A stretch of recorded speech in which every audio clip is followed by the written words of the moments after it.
ডিমের ঝোল রান্না করব বলে সেদ্ধ করে রাখা ডিমগুলোকে নুন হলুদ দিয়ে ভাজা বসিয়ে দিলাম। আর এখন তো বাজারে বেশ কচি কচি পটল উঠেছে, তা আলু পটলের তরকারি রান্না করব বলে পটল আর আলুটা কাটছিলাম।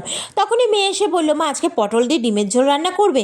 আমি বললাম, এ এবার কী ধরনের খাওয়ারে? মেয়ে বললো, মা করেই দেখো না। আমি বললাম, ঠিক আছে, মেয়ে যখন বলছে তাহলে একবার করেই নিই।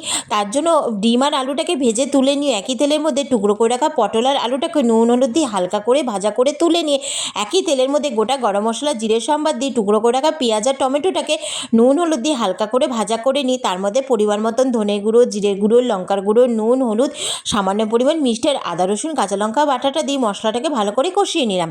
যখন মশলা ভালো করে কষে গেল, তার মধ্যে ভেজে রাখা আলু পটলটা দিয়ে আরও বেশ কিছুক্ষণ ভালো করে কষিয়ে নিয়ে পরিমাণ মতন গরম জল দিয়ে সব কিছু ভালো করে মিশিয়ে নিলাম। আর দিয়ে দিলাম ভেজে রাখা ডিম আর আলু।